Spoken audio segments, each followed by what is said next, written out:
Hi, I'm John Anderson. And Nicole Sinessa. And we're with O'Yea's Real Estate. Today's video is on, can your investment property be a short sale? In other words, let's say you own a rental property and you're not able to make the mortgage payments, you need to get rid of it. Can you do a short sale? A couple things we want to talk to you today is kind of the difference, the cooperation that we need with the tenants. You can definitely keep your tenants while you're doing the short sale. It doesn't matter if you're out of town, if you live out of state, we can definitely still do the short sale no matter where you're located at. One thing I've heard many times is landlords who want to short sell their property ask, can the tenant stay in the house with the new owner? Mm-hmm. And yeah, that is possible, but it doesn't happen very often because there's a risk for the tenant that the new landlord might not want them in there, and the wrong time to find out that they don't want them in there is after they close. After they close. So the tenant probably would want to start looking, but we do have some rare cases where that does happen. Yeah. I mean, we have a couple of rental properties that we just sold, and we were able to allow the tenants to stay in there because to the landlord, to the new landlord, it's income that's coming in. Yeah. So what you need to do in that circumstance though is market the property on MLS as tenant in place, and if it's got a good payment record, you might be able to find a landlord that will just step in and take over.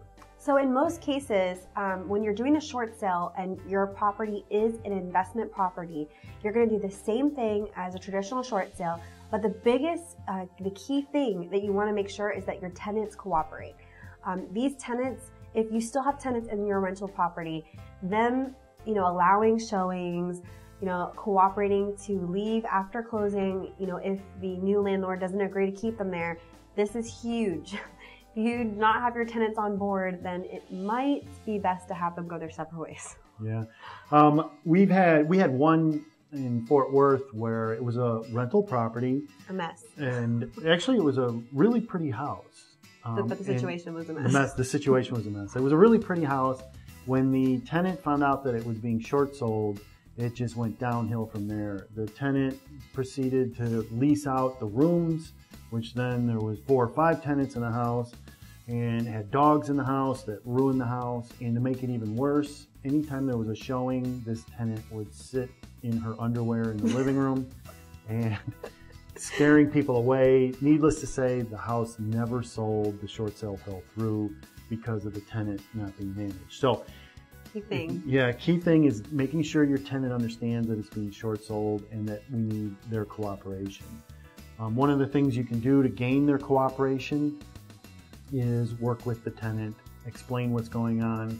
In some cases, you might want to offer that they don't have to pay rent anymore during the short sale process. You're going to be giving up the house in a short sale and not getting any money out of it, so it may be worth it to let them live there the last few months rent-free in return for their cooperation. And also a benefit if you allow your tenants to stay, they're maintaining the home, so the house is not going to be vacant, especially if you are out of town, you're in a different country, state, whatever. It might be beneficial for you to keep the tenants in there. That way the house is being maintained, it's not vacant, so we don't have to worry about vandalism or anything like that. Yeah, and that Nicole brings up a good point that if you do live out of town or even out of the country, we've done a number of these where people live in a different country, but they own a rental property here in the Dallas-Fort Worth area, can be done very easily. Closing can be done remotely, it can be done. If you're not in the Dallas-Fort Worth area, you just need to find the correct short sale company to do it. If you are in the Dallas-Fort Worth area, give us a call, ask us if you do qualify. We obviously can't go in detail over every situation, as every situation is different, especially with short sales. So give us a call if you have any questions so that we can go over whether you qualify or not. Call us at 972-342-0011. Thank you. Thanks for watching.